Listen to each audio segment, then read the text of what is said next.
What's up, everybody? Welcome to the Just an Editor podcast. My name is Corey Cudney, and I am, just an editor. But today I have with me one of the best hosts I've ever seen in my life. You can catch him on Twitter at SnowBikeMike, on Twitch streaming what feels like all the time. He does amazing work, twitch.tv/SnowBikeMike. And what I just found out today, runs an amazing YouTube channel over at SnowBikeMike Gaming. Our guest today is one SnowBikeMike. Corey, you are doing your digging, and I love it. You know everything about me, and that's everything I want to promote all the time is right. Man, I just mentioned it, but I just picked up today on your YouTube channel, and I love it. I knew you were doing the hype reports for E3 and RTX and stuff like that you've been posting on Twitter, but I didn't know that you do them like what seems like daily. Yes, I do a daily gaming hype report, very similar in vein to the Daily Fix, one of my favorite shows, one of my dream jobs one day.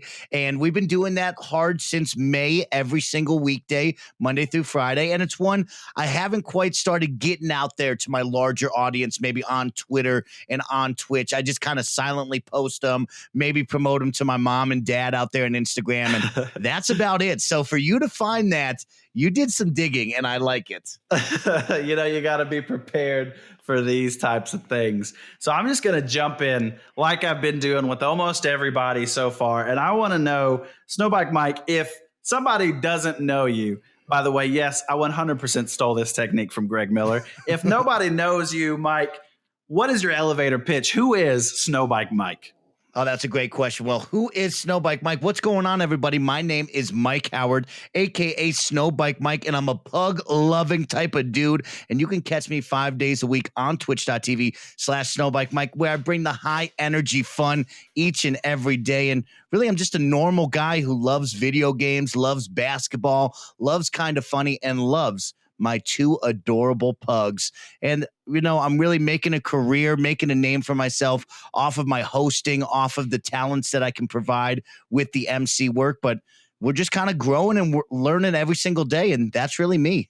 So when was the first time that you got like a hosting gig? Or were you hosting like prom as a kid? You know what I mean? Like in high school where you hosted prom? Or when did you kind of come across that talent of yours that you've got? My first hosting gig would have been Thursday night karaoke, 10 p.m. to 1 a.m. here at Mont Bleu Casino and Spa in Lake Tahoe.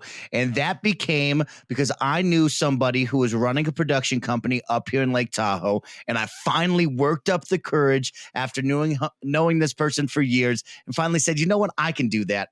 I could grab a microphone like Greg Miller, like Andrea Renee, like so many people I idolize, and I could probably do that. So I walked right up to him. I said, hey, I do a Twitch channel. I think I could do this. What do you got? And he smiled at me. He said, okay, I'll see you on Thursday night. You're going to host karaoke.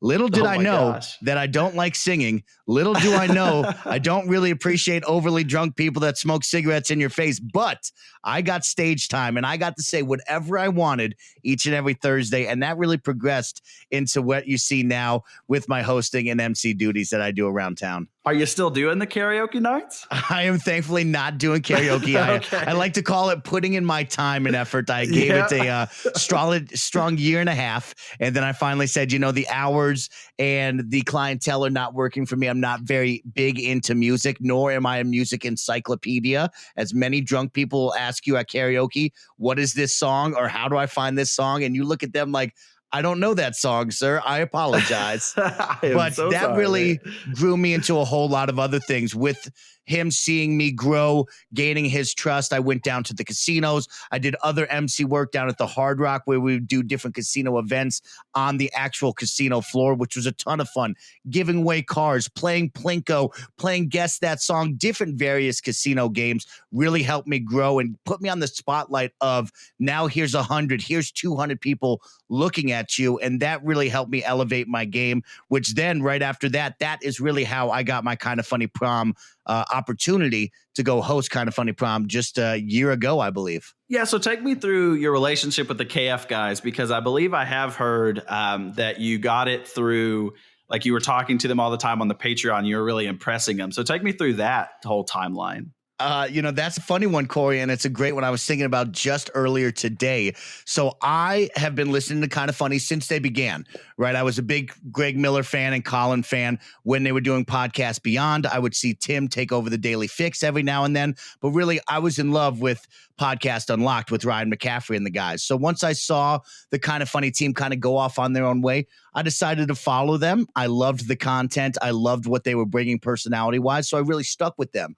And I believe a year into them kind of forming their own, or maybe a half year, they went down to TwitchCon 2015. Okay. And I decided to pack up the car, which is an easy drive from Tahoe to Frisco. Yeah. Grab the girlfriend, and I said, hey, we're going to go down to TwitchCon because A, I want some sweet Twitch merch, and B, That's right. we get to meet the Kind of Funny crew. So we showed up in our matching t-shirts. We got to meet Greg, Colin, Tim, Nick, all there in person, which was truly incredible. A really life-changing moment for me to feel their presence, see all the best friends around me who shared that kind of same camaraderie of like, hey, we love video games. We love these guys that are bringing us this content. And I looked at my girlfriend at the time when we were driving back up to Tahoe, and I said, you know what? I'm going to take a chance. I'm going to support them on Patreon. I'm going to support them on Twitch. And that's really, I put that money forth. Mm-hmm. I actually jumped onto the Patreon tier because I said, you know what? I want them to know who I am. I want them to meet me once every 3 months. And so I'll never forget the day. It was a week before we were going to do my Kind of Funny Google Hangouts. And I remember them saying, oh man, we really enjoy these Google Hangouts, but it's a lot of these best friends who might be timid, might be scared to talk with us because it's their first time. And it's a lot of staring at each other through a camera and just kind of general questions. And I said, you know what? We got to make it special. I got to make sure that these guys are blown away. And so when the camera turned on, I said, everybody gather around, sit down for a minute. And they're kind of expecting me like, what are we doing? What are you going to say? Are you going to ask us some general questions?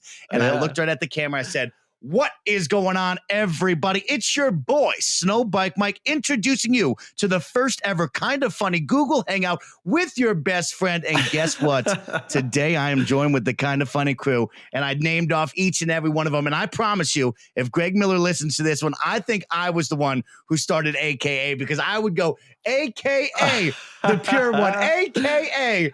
And I would just have some fun giving them all the nicknames. They would be laughing and smiling. And that kind of got the energy. And I'd come in with weird topics like, when do you clip your fingernails? When is too long too long? Have you ever sold tickets outside of a baseball game? And it would just be fun, dumb topics like that. And it really got them all energized. Everybody was talking. And you could tell I could get the whole group involved with those, kind of easy questions. Everybody would answer back, have a funny story. And that's really when we started to, oh, I recognize Mike. I know who Mike is. And we went into Kind of Funny Live too. And, Colin saw me in the front row with my girlfriend, and Colin and Greg waved at me. Colin yelled at me. Then at Kind of Funny Live 3, we're up there in the VIP section, dapping hands, saying what's up, into Kind of Funny Prom, where, they offered me that opportunity. And it's just been a growth. It's been a great friendship. It's been one where, they trust me. They believe in me. They want to see me shine and grow. And it's one of those, having your friends, your parents, people you idolize look at you and say, hey, I support you. I know what you're doing and I want to see you shine, really gives you that elevated, just, strength and growth that you want to have. Yeah. So in the hosting, like Kind of Funny Prom and stuff like that, are the nerves there, or are you just like, man, I got this? Like by the time you've been doing this, what is it like as far as that goes? At that time, I knew I had it, right? I was like, you know what? I'm going to come out there. I'm going to be me. And if I flop, I flop. I just know that I'll get another opportunity down the road, right? Yeah. And Kind of Funny Prom kind of came at a fun opportunity. So the Kind of Funny crew knew that I was doing my part-time hosting gig up here in Tahoe, whether it be the casinos, whether it be karaoke. And funny enough, a week before prom, that is when Tim Geddes called me and said, Mike, we're really thinking about you as our host. Would you be into it? And I'm like, oh my God, we have 7 days. Are you crazy? This is a big event. And of course, you take that opportunity and you look right at Tim and you say, I'm ready to bring the hype and the energy. You can count on me. And they all started laughing. I was like, all right, I'm going to bring my friends. We're going to do this. And I'll never forget, we showed up for dress rehearsal.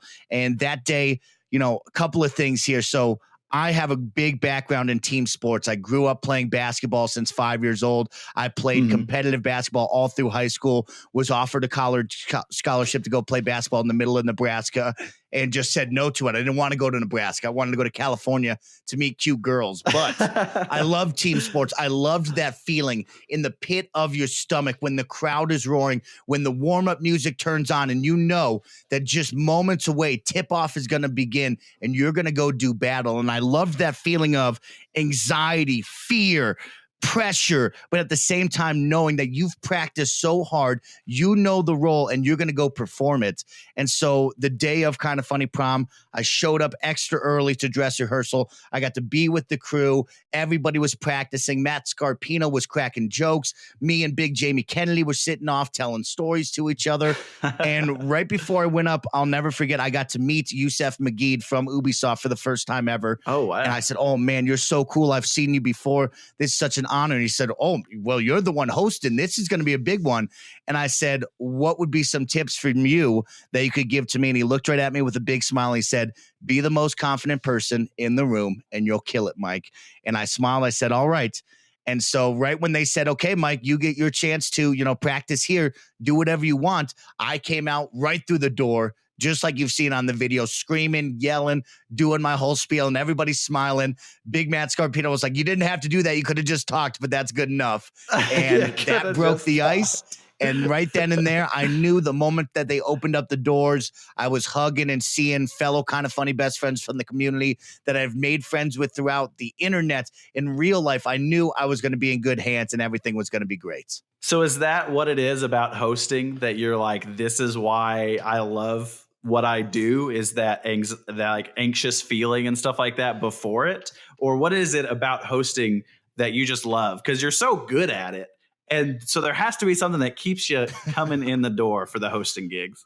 I would say I seek that feeling. I get off on that feeling, definitely, of having that stomach pit and just saying, oh, this hurts, but I'm so afraid, but I'm so excited. I love that. And I definitely seek it. I think me pursuing the hosting gig is because I know time after time, too many of my friends and family members say, hey, Mike, you're really good at this. Maybe you should pursue it. And I love the opportunity to make new friends, be able to go to certain events, whether it be around Northern Nevada and Northern California, whether it be around the globe, and really be able to bring a voice to different events, whether it be for video games, whether it be for casinos, whether it be for prom, whether it be for bar and nightclub parties. I really love getting to be that voice, seeing the energy that I can bring to the crowd and them kind of feeling it and going off of it. You can see the moment that you connect with somebody, their eyes light up and they say, yeah, I can dig this. I'm vibing with this and I'm ready to go have some fun. And I love being the one to kind of be that catalyst, to be that match, to light the flame. Dang. So I'm kind of going out of order here, but you've really got me on a couple of different tangents and I dig it. So what has been your favorite thing to host so far that you've done? Oh, man. Well, I got to give some big love to Kind of Funny Prom. Kind of Funny Prom was truly incredible. Mm-hmm. And big love to Greg Miller texting me moments before 2 years in a row of RTX panels saying, Mike, are you ready to say something? Can you do something? That keeps me on my toes and it really makes me, feel valued and loved, and it makes me feel good. And I love doing that. But right now, for me, when I look back on the pantheon of different events that I've done in the years now, my favorite so far was doing the WFC World Championship up here in Lake Tahoe. That is the kind of minor leagues of UFC fighting. And it was so cool to be able to go into the ring, become Michael or Bruce Buffer, two of my idols, and say, I get to be the one to introduce this world championship fight. I get to be the one to introduce the fighters, give the nickname, bring the energy where the crowd just erupts the moment that they hear their favorite fighter come out. And that was one of the best ones I've ever done. I mean, to suit up, to climb into the ring, bring the energy, come out, me and the cute ring girls all get to sit together. I mean, it brings a smile to my face just thinking about how that event truly was. So is that, what's kind of like your favorite sport to watch as far as that goes? Oh, my favorite sport to watch will always be and forever will be basketball.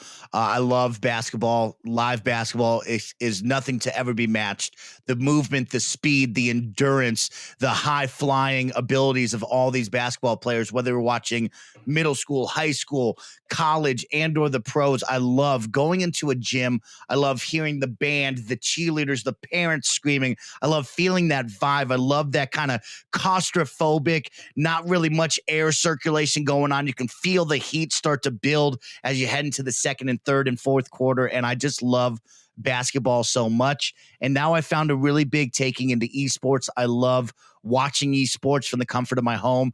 There's no better feeling than going to an actual esports event. I mean, that is a 1 in a million type of feel. And I really enjoy that and seeing the crowd build around it. But those are kind of the sports that I get up on. And those are really the sports that I built my kind of life around. Yeah, so much so that I believe you named both of your pugs after basketball players, correct? That is correct. So about 5 years ago, before the Warriors won their first championship in this kind of time frame and era, I actually wanted to buy season tickets to the Sacramento Kings. Sacramento is about 2 hours down the hill from Lake Tahoe here in Northern California. And I was very eager to go catch some games. You know, being here my whole adult life, I really had the freedom of like, can I go see a basketball game? When do I want to see a basketball game? Any chance I get, I can go to a basketball game. Yeah. And I'll never forget, it was late summer, early fall. And I looked at my bar manager at the time and I said, hey, I want to get some season tickets for Sacramento. What do you think? And he's like, yeah, let's pull the trigger. Dang. And so we called him up on the phone and actually went to voicemail. And Sacramento said, oh, we can't accept your call right now, but if you leave a message, we'll call you back and we'll talk about season tickets. And I kind of looked at him. I was like, man, that's weird. Like, I thought they would want to take our money. You know what I mean, John? Yeah. And he laughed at me. He goes, well, you know who we could call, Mike? I know it's a further bit of a drive, but we could go get Warriors tickets if you liked. And I kind of laughed and shrugged it off like, man, I don't know. That's like a 4.5 hour drive down from the hill. That seems like a lot. And he dialed the phone number up, and Corey, I promise you not, 30 seconds later, these babes were taking our credit card information down, and we had purchased season tickets to the Golden State Warriors. And not a week later, I was offered a chance to go pick up 2 pugs from some coworkers up here on the mountain. And it was like, man, here's 2 girl dogs. What are you going to name them? And, you know, you really hit the nail on the head. Me being a big basketball fan, the first girl names that came into my head were I was going to name them Love and Rose for Derrick Rose and Kevin Love. And I was flirting with that idea, flirting with those names because they're kind of girly and they're still some of my favorite basketball players. And I looked around and I said, man, I got season tickets to the Warriors. Steph and Klay Thompson are the hottest things on the planet right now. Could I get away with calling these 2 girl dogs Steph and Klay? And, you know, the rest is history. 5 years later, they are the Splash Sisters, and they're my entire life, these 2 dogs. It is absolutely amazing. For anybody who hasn't tuned in to twitch.tv/SnowBikeMike, like you said earlier, 5 days a week streaming. I mentioned it before in the mini pre-show that we had together, but tell me about whose idea was the Pug Cam? How did that come into fruition? Because I absolutely love the Pug Cam. You know, the Pug Cam is a great idea, and it was an excellent addition into the streaming roster there. And I don't know, you know, I can't say it was anyone's idea. I must have been watching a Twitch streamer and seeing kind of their dog cam. As many of you guys know, when you have that cute animal factor, a lot more people come in and view and watch and enjoy your streams. And I must have been watching somebody. I don't know the name of them, but I can remember saying, you know what? I got 2 pug dogs that lay at my feet or want to be in the camera. I could just get another camera. And that actually, 1 camera turned into 2 cameras, turned into 3 cameras. So I really have 3 cameras on my setup. All 2 of them are facing the pug dogs whenever possible in their different beds and areas. And that really progressed of having the Pug Cam, letting my friends, my family see like, oh man, Mike is not only playing games, but we can see his cute dogs. And that went into like every time somebody would hit the follow button, I'd grab Steph Curry and we start dancing or something and people would go wild. And these 2 dogs, they, you know, I'm the only one here in the house. So these 2 dogs really, they rely on me like I rely on them for love and support. And Steph Curry is 25 pounds. She only likes to sleep and eat and cuddle. And so it's really progressed of now that she knows she can be on the camera, she'll just jump up on my desk. She'll sit in my arms and I'll have to kind of jockey the controller around. But it also gives me those extra views, which I love, the adorable views, as I call them. With Steph Curry just kind of sitting in the camera, me trying to stream, the other dog getting jealous. And these two are definitely a attraction when you come to my live streams. So what does your live stream setup look like? Are you rocking 3 webcams, or you got a DSLR thrown in the mix, or what are you rocking? I have 3 webcams, and it's really progressed. I actually started streaming after I met Kinda Funny back in 2015. And so it's gone from, I've always been blessed here in Lake Tahoe. I own the home that I live in. It's a 2-bedroom, 2-bath. And I've always had the second bedroom as my, quote, streaming studio or game room. And it's really progressed of, used to be the Xbox and the Kinect. Then it upgraded to a, Alienware computer and webcam. Then I went to Kinda Funny back in 2016 or 17, I believe, 2017 with the Greg Miller Industries team. And I saw their setup, right? And I said to myself, well, I have a whole extra bedroom. I could set something up similar to theirs. So I tried to actually mimic all of their setup, from my green screen, their TV screen, to the desk and the chairs, to what you would see in front if you were in that hosting chair. And so it's progressed into big studio lights, a couple of islands with all the gaming consoles, the TVs and the monitors that I use, and the cameras.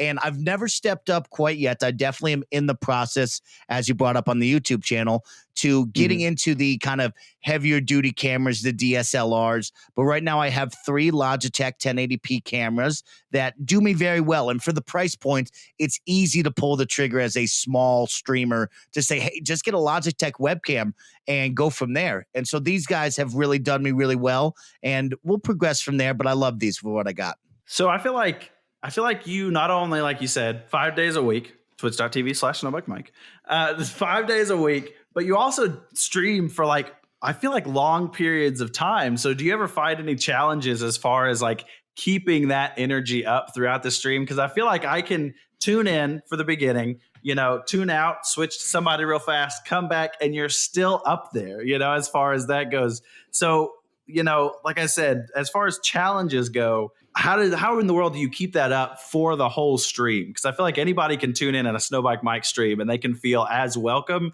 as if they tuned in at the very beginning. That energy and that feeling all comes from the best friends who come and support me. It's one of those, Corey, I am a normal human being, just like everybody else. I have a 9-to-5 job that I work 8 to 10 hours during, up at 9,000 feet. We battle snow, cold conditions all winter long. And I come home and I say, man, I got to walk these dogs. I got to feed these dogs. I got to feed myself. I need to get warm because I'm freezing to death right now.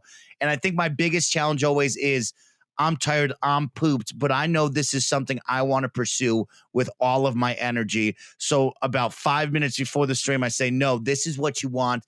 This is what you've gone for. And the moment that camera turns on, it doesn't matter if I've had the worst day, the best day, the coldest day, the warmest day, I'm still going to bring the energy. And the moment that it's on, that's the easiest part, right? I could go for 3 to 5 hours on average. And what brings me the energy, what keeps it fun, is seeing the chat, seeing the best friends and all of their names that I recognize, them coming into a safe and fun and friendly environment that we've created with this community, where they come in, they not only say hi to me, they talk to me, but I can see them talking with other people. So I don't have to carry the conversation. They don't rely on me. And I've really found a stride on, I'm more of a multiplayer centric type of guy, where I like to get everybody involved. I want everybody to come in and play games with me. And we found a lot of fun with PUBG and how wonky that gameplay nature is, where all of a sudden you could be playing great, but your motorcycle flies into a tree, and it just brings for the laughs. It upgrades the energy and keeps a fun and light environment. So the easiest part for me is the stream. The hardest part is the 30 minutes before, when I'm tired, I want to sleep, I need a nap, and I just reach for that Frappuccino or Gatorade. No, they're not paying me for that. But I drink that and I say, you know what? Let's get out there and be the best we can be. So you said it earlier, and this is kind of on a tangent, But you said earlier that you're like, you got to tell yourself, like, this is what I wanted, this is what I'm pursuing. And I don't know if this is the same way with you, but I always hear, I believe it was like the first Kind of Funny, it was like that pixelated one with Kevin Smith, the GOG show. And I'll never forget Kevin Smith in that, at like towards the beginning or something. It was one of his famous quotes from that episode is he's like, y'all have done this. You asked for everything that's coming from now on. You asked for this. So just remember that. And so when you said that, that just flashed back in my mind where it's like, yeah, you got to put yourself in that mode because you asked for this. This is what you want to do. That is exactly right. I am not here as a Twitch live streamer to bring down the mood. My goal, other streamers could be different, but my goal always is for you to know that when I stream for 5 days a week, you're going to come into a fun, friendly, and safe environment where I'm going to have some high energy. You are going to be hanging out with best friends, and you're going to feel that energy. I don't want you to come in here and say, oh, man, Mike's in a bad mood, or, oh, man, Mike's moody today, and it just doesn't feel right. No, I can promise you each and every day I'm going to bring that because just like Kevin Smith said to those guys, this is what I asked for. This is what I want. It's not something I asked for. This is what I'm pursuing and actively trying to do. And when we talk about being tired or coming home after work and saying, man, I don't want to go work. I don't want to put that grind in for something different in life that might change my life and the outcome of a career choice. I think back to middle school, actually. I had one of the biggest influences in my life really put that in my brain and kind of set the tone of, we were at a basketball camp out in Golden, Colorado for the School of Mines. And the School of Mines is very well known for the high academic rates. Very smart school there, but not the best college athletics. And we would go there every single year for a certain basketball camp. We'd stay over there for a whole week. We'd leave our families and we'd just play basketball all the time, which was the greatest. So many fun stories of doing dumb stuff, as you can tell. But one of the biggest ones was the starting point guard for the team, who had been the starting point guard all 4 years of his life. He was short. He was stocky. He was about 5'5" at the most and would never cut it as an NCAA athlete anywhere else. But he looked at all of us, and we were all so young and influenceable. And he said, you know how I got here? You know what I did? Every single night, I'd be laying in bed dreaming about what I wanted. And I'd roll out of bed and I'd just start doing push-ups. Because I would say to myself, I know that my competition, I know the people that want this as much as I do, they're not doing this right now. They're not rolling out of bed at 3 a.m. to do push-ups, to start doing sit-ups, to start running around the neighborhood at 3 a.m. and onward, because I want this more than them. And so for me, when I come home and I'm tired, I say to myself with that competitive edge, I want this, and I will work as hard as I can, tooth and nail, to fight for this until it becomes reality. And here we are today, just having fun, smile on my face, and never stopping. So how does it feel to know that there are probably, I would venture to say there is definitely some Kind of Funny best friends out there that you are the influence to them, and then you are the embodiment of people can do this? I would believe if that is true, that's my dream. That is everything to me. That makes me feel on top of the world. And I know it's not only the Kind of Funny best friends, it also goes to my 9-to-5 job. Being a manager of a building that has 140 staff members, about 75 on a day. When I come in at 8 o'clock in the morning and it is 31 degrees out and it's snowing and it's a blizzard and everybody is tired, hungover, cold, not wanting to be at work like anybody else in the world. And I say to myself, I have to be the one to step into this morning meeting, to bring the energy, bring the hype, bring the positivity, and preach safety and fun to all of these staff members, no matter how much they don't want to hear it, no matter how much they hate that I'm the one to bring a smile on my face at 8 in the morning in this bad conditioned weather. I love doing that because when I look around the circle, and I'm sure just like you brought up with the select Kind of Funny best friends, right? I can see the four that click on, right? They go from, man, I don't want to be at work, to, man, it's freezing cold, this stinks, and now Mike's talking, to, oh man, I just connected with Mike eye to eye. He just brought the energy. He just told me that we're going to have a great day together, and I believe him, and I want to follow that. That is everything that I could ask for and more, and I truly value and cherish those moments because that's something that I'll live with for the rest of my life. Those are the moments that I'll always remember. And for Kind of Funny best friends, work employees, my family, friends around town. If anybody would ever think that of me, that means that what I'm doing and my purpose and my dreams and reality, they're all coming true. And that's exactly what I want. So how tired are your employees of hearing your hype voice? Every single day, you can see them roll their eyes. You can see that they pray that, like, a piece of wood hits me in the back of the head. Maybe I don't show up to work one day. They all look at me and go, "We really going to do this song and dance every single day?" And it's one of my favorites. Somebody, and when you talk about connecting with people and leaving a lasting memory, right? Oh, yeah. One of our former employees who was a great friend of mine who really, didn't ever want to hear my dumb speeches. He moved away a couple years back. And when a meme came out of this little redheaded kid smiling in his yearbook photo, and the photo said, "This is that one coworker who's always smiling and saying hello to you at 8:00 in the morning when you clock in." He said, and he goes, "Oh, look, I found you as a child." That one made me smile of like, that's what I want people to think of me as. I want them to know that, I might have had a bad day. I might dread going to work. But if we pick our attitude, if we come in with some fun and some energy, we can make the day go by so much faster, make the day way more enjoyable. And just like that, that's how I want to be known. Oh my gosh, that's amazing. I'm going to pivot a little bit from here because you brought it up a couple times and it's really piqued my interest on here. You've mentioned that an early influence and a kind of dream of yours is to host and be on like the Daily Fix. Mm-hmm. So my question for you on this one is, what drew you specifically to the Daily Fix to be like something that you're like, oh man, that would be amazing to host one day?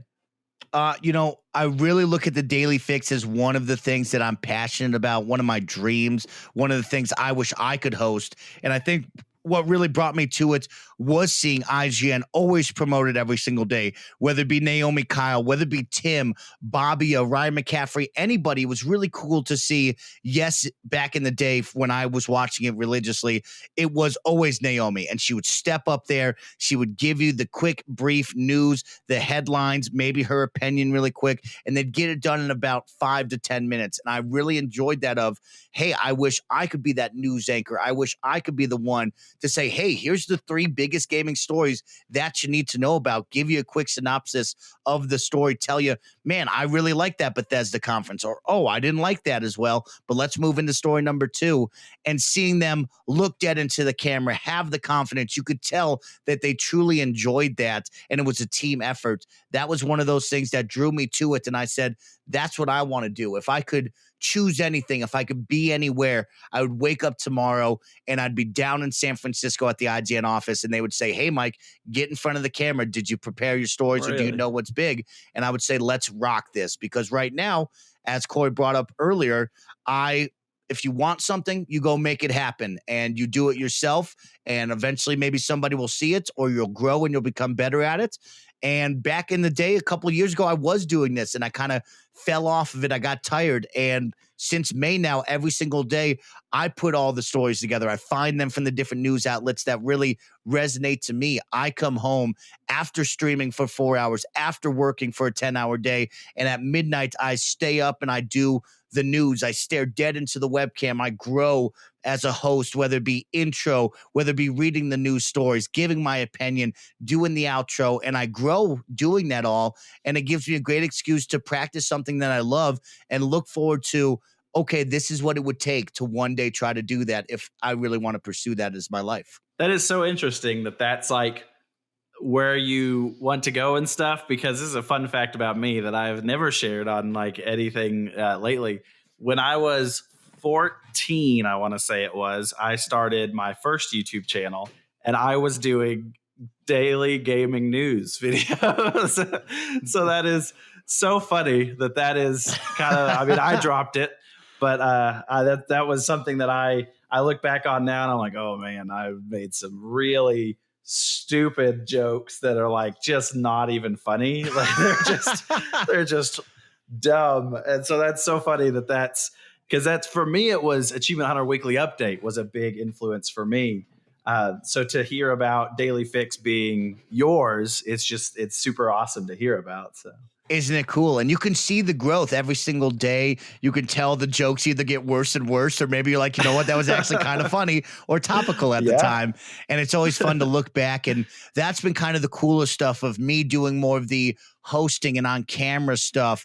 I can really look back and say, man, look at where I was. A fun one to really look at, if you ever want to go back in the archives, is look when Greg Miller put out the call and said, hey, we're going to invite some kind of funny best friends down here to be my interns for the day to delete my PSN friends.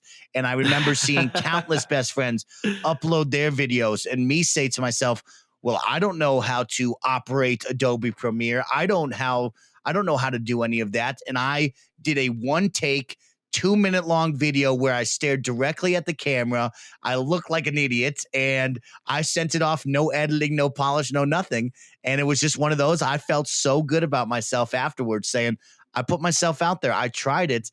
And look at where I am today, where I can poorly operate Adobe Premiere. I do so much better in front of a microphone and a camera where I feel confident I could do anything. So I was about to ask earlier, because that had completely slipped my mind. Is that where Greg Miller Industries came from? Yes. So Greg Miller Industries was a call out from Greg Miller, who said, hey, I have too many PSN friends on my friends list and I need to delete them. I'm going to bring down one kind of funny best friend, pay them $50, and they're going to be allowed to be on the set, on the shows, and they will delete my PSN friends. Now, here's the catch, everybody. SnowBikeMike loves video games, does not know many names within the video game industry where I would feel confident ever going behind Greg Miller's PSN friends list and not deleting a Gio Corsi, not deleting a Shuhei Yoshida, because I might do that. You know what I mean? And so there I was at the time. 100%. Hoping, as he brought 4 of us down there, and it was all random. We didn't get to choose which one we were. And he said, okay, everybody line up. And I kind of stood to the back. And the first one was Mikey. He goes, Mikey Double D Doherty, guess what? You get my friends list. Good luck. Start deleting people. Oh, A-Rock, come on over here, A-Rock. You get to be on Jen, my love of my life wife's PSN friend list. I want you to add her friends. And I'm thinking, oh, thank God I didn't have to do any of those. And then he goes, Mike, you get Nick's PSN account. You can do whatever you want with it. And I was like, yes, I get to do anything. And this will be the easiest task ever. And had a blast getting to do that. Did you actually do anything with Nick's PSN profile? I took Nick's PSN profile from 30 friends to 169. I wanted to end on 69. I put a call out in the middle of the morning show that morning. I said, if you say SnowBikeMike is awesome, or if you say butthole like Nick's catchphrase used to be back in the day, I will add you. And I was flooded with Nick's PSN friends list, just people everywhere. Add me, Mike. I hate you, Mike. Add me. I love you, Mike. And I would just start pressing buttons. And I got past 69. I got to 100. I could have probably added 1,000 people if I wanted to. There were so many people. And I ended on 169. I was like, okay, maybe let's stop adding people because this is getting out of hand and it won't stop upticking. And it was a great experience. It was a lot of fun. What has been your favorite memory from all the kind of funny visits that you've now racked up? Oh, man, what are some of my favorite visits? Because we've been there a couple of times now. What are some of my favorite ones? Man, I mean, you'll never forget the Greg Miller Industries one. That was our first time. That was me, Mikey, A-Rock, and Greg all dressed up in the Greg Miller uniform, which was a white button-up and black tie. People thought we were Mormons. It was really fun of, the week before they got to write down all of our topics, and I saw, Mikey write about dumb kids doing dumb stuff. And I'm like, well, good. I got great dumb kid stories that I used to do. Okay, I'm going to put in the story where Chuck Liddell got me backstage and snuck in to a Bass Nectar concert. And some great stories came from that. And if you haven't listened to the episode, it was a great experience. I got to tell some great stories, and that really took things off. But when I think back, if you really had to pinpoint one, it would have to be Gifted Dim and Riri's wedding. Was beautiful, incredible, an opportunity of a lifetime to be there to support them. And the guys and gals went above and beyond to make them have the most special of days. I mean, they converted the whole studio. We had DiGiorno, we had champagne. We went to dinner on the beach with the whole team. I mean, we got treated to a lap of luxury there, which I'll never forget. But one that always will stand out for me and I'll never forget, Mikey and SnowBikeMike take over Kind of Funny Games daily. We Yeah, were that one really sticks at out in my the head. exactly. We were really there at the precipice of Greg Miller and the team inviting new and young voices to come in and really get their shine. And for us, it was a different experience. A lot of these guys and gals got to go on, and it was Greg with them, right? So you had this awesome, incredible personality, this veteran in the industry who was so good at playing off one another, who knew how to kind of guide the conversation with somebody maybe a little bit weaker or a little more nervous in that situation. And I'll never forget the phone call of, Mike, it's going to be you and Mikey. We're out of town, and the only person in the office will be, Kevin. Good luck. And we were like, oh, Good luck. okay. And so there it was. Me and Mikey drive down early in the morning, all the way down. I mean, I left my house at 10 p.m. the night before, arrived at 2 a.m., woke up at 8 a.m. to get into the studio by 9, go online by noon, I think it was the time back then. Mikey was up in Tahoe on a vacation. He drove down from Tahoe at 4 a.m. to arrive on time before that. You want to talk about feeling that pit in your stomach, feel the butterflies, feel the emotions.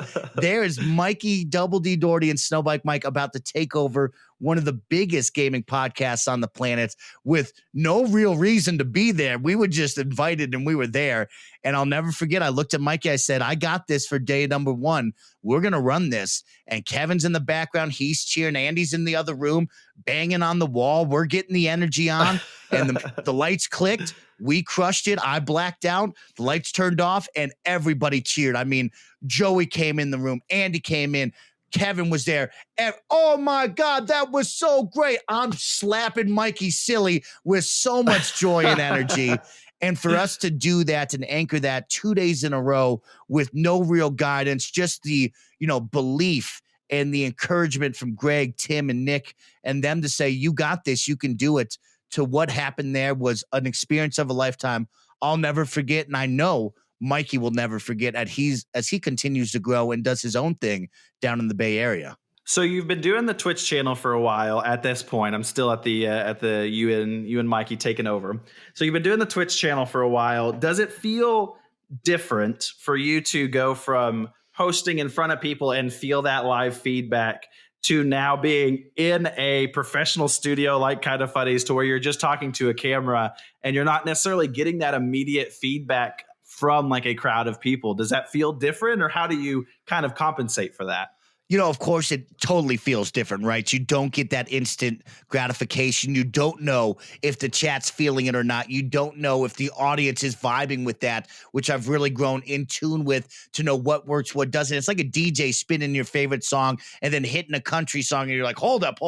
That's not the vibe of this club. But I think for us, what really worked for me was getting to see Kevin smile from over the monitor, getting to see Joey poke her head in as she goes, wow, this is actually semi-decent, to knowing Mikey is getting more confident and more confident after every single time he speaks, right? You're playing off your partner in that situation where it's just the two of you in a habitat that you're not comfortable with. You don't know that well. And so when it's just us two, I play off of my counterpart, right? So when I get Mikey smiling, or when it was me and Fran recently, and I can see Fran smile, or he cracks a laugh, or he starts to vibe on the conversation, that's when I know I'm doing everything right. And it doesn't matter what the outside noise says. As long as everybody in this room is feeling it and vibing with it, that's my goal and that's my desire. Man, that's a perfect answer. I loved it. So on the shoutcasting side of things, my favorite. Yeah. I've noticed that it's picked up a lot lately. So tell me, how did you come across kind of doing that as a thing on your Twitch channel and stuff like that?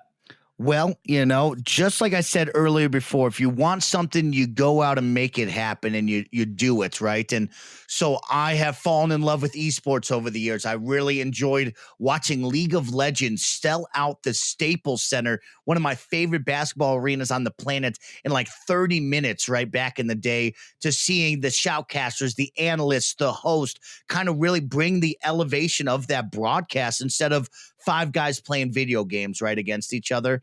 And so I've really taken a big liking into shoutcasting. It's something where everybody says, hey, Mike, you're good at this or you're good at that. And it's, well, I like esports. I like video games. I like talking a lot. So maybe shoutcasting could be an avenue for me. And back in Yeah. 2016, the end of NBA 2K16, heading into 2K17, where the NBA 2K League was announced, I remember them talking and following a Call of Duty shoutcaster that I really admired, really looked up to. His name was Dirk. And Dirk all of a sudden was like, hey, I'm really good at Call of Duty. I'm going to come over to the 2K world and I'm going to bring a voice to these events. And all of a sudden, I'm watching Dirk and I'm saying to myself, well, I could do that. And I reach out to the same Pro-Am community tournament team from WR, MPBA, and MCPA. And I say, hey, I could do that. I know Dirk is very busy. I could step up. And they gave me the chance. Now, all of a sudden, I'm pretending to be Marv Albert. I'm pretending to be Mark Jackson here on the sidelines of, hey, LeBron James is bringing the ball up. He stops, he pops for three, and getting to bring a voice to those events have really helped me grow. And that gave me the bite and the itch of, wow, I like that. I want to do that because now I'm bringing the energy. I'm painting a picture just like on radio broadcasts of the game to the audience, which is really cool. And it's so rewarding to see the chat or hear people in the audience say, man, this guy's really good, or this is a lot of fun. This is better than watching this tournament and just having the kids' voices on where they might go dead silent. They might just be cursing and yelling at each other. To bring that really elevates it. And when we went to TwitchCon in 2018, just last year, we were down at the eSports panel and we really got to meet some hosts. We got to see what agencies were like. And the one guy I'll never forget, just like the guy back in the basketball camp said, he said, if this is something you want to do, you should be doing it right now. Yeah. Perfect example was this girl, blah, blah, blah. She came to TwitchCon last year, bought a microphone, ran around and did different studio interviews, cosplay interviews, and now she's hosting for Twitch every now and then. Dang. And I looked right at my friend Christian that moment. I said, well, we know what we're doing tonight, don't we? And he smiled. We went to Best Buy, bought a microphone, and the next day I was on TwitchCon running from booth to booth, interviewing anybody we could. We're doing vlogs, we're laughing. And from that point forward, I said, how do I put this into shoutcasting? As we know, you really got to be a top tier talent. You got to kind of know people to get into the higher professional scene. But what can I do? How can I make my own? And if I'm broadcasting 5 nights a week on Twitch, why don't I just do it myself? So that kind of led into the SnowBikeMike Sunday tournament series. So each and every weeknight, I'd take one of my nights over and I'd let all of my best friends vote. I'd say, hey, you want to play Mario Kart? You want to play Mortal Kombat? You want to play Smash Bros? You want to play Mario Tennis? And all selfishly shoutcasted. So now I get a great play on my Twitch channel, right? I get all of my friends coming out to play games with each other, which is everything they want to do and more. They get to compete for a fun little cash prize that I put out of my pockets. And I get to selfishly shoutcast it, where now we're here on week 19, week 20, and we've had a blast shoutcasting. I've brought on friends. They've got to shoutcast. I've got to grow and really make a scene out of that. And we've elevated that. We used to do Apex Legends tournaments right when that was getting big. We would just get random people and you would see top tier talent come into my Twitch channel to play Apex Legends, where they are doing things that I could never imagine doing in that video game. And there's me, Kevin, and Tay, who really, those two take the grunt of it, right? Kevin helps me so much on the back end, figuring out what game can we play, what has a spectate mode, how can I help Mike to ensure that he can go out and pursue his dream. And him and Tay come together. They sacrifice their time, their energy every Sunday and or Friday night. And they say, you know what, Mike, I'll be there for you. I'll be someone to talk to, because no matter what broadcast you see, it's never just one guy. It will always be a duo or a trio. They'll play off of each other. And so those two sacrifice for me to where I'm yelling, they're laughing. I'm like, this is the greatest experience ever, Kevin. Can you believe it? And Kevin's like, yeah, I'm like, this is a good time. Like, I'm happy you're having fun. And so it's great to have those two in my corner. And of course, the whole community as a whole really comes out and shows out no matter what I do. And it's fun to see when I go out to these NBA 2K events and I start to shoutcast with them. This is on a different channel. This is on a game that many people don't even like. This is a true sport. This isn't like Apex or Fortnite where kind of the general audience can get behind it and kind of dig it. This is like, do you like virtual basketball? Well, this is what I'm doing. It's a niche audience. And one of my favorite things to do is while I'm shoutcasting, when I look at the chat, all of a sudden I'll see a best friend like Manderpants or Mega, Gifted Dim and Ree. All of a sudden they're throwing pugs in this other channel's chat, and nobody knows what that means except for me. And I'm like, that's awesome. My friends have come to support me on something I know they don't want to watch, but it's so cool that they come out and they say, hey, Mike, we support you. We love what you do, and keep having fun. And just that 1, 2, 4, 7 pugs in the chat. I'm like, oh man, look at how cool this is. As everybody else in the chat's like, what's this person's deal? What are these things, you know? They're putting pugs in this chat. That is one of my, in my opinions, one of the greatest strengths to you. And I guess it is also really to the greater Kind of Funny community as a whole, is really that interaction. And like you say, with the Sunday tournaments. And like you mentioned earlier, I mean, with them being able to talk with each other and intermingle and everything like that. And it really does build that best friend community. And like you said, they'll follow you to other chats and everything like that. And that's one of the great advantages I think you and the Kind of Funny group has, is the just dynamic relationship that you have with that audience. It's astounding to witness. Oh, it's truly special. And when Greg Miller and Tim and all of that gang down there really preach about everybody being best friends, everybody being kind and encouraging to one another, that is so true. And I have lived it ever since I went on with Greg Miller Industries, ever since I've done X, Y, and Z.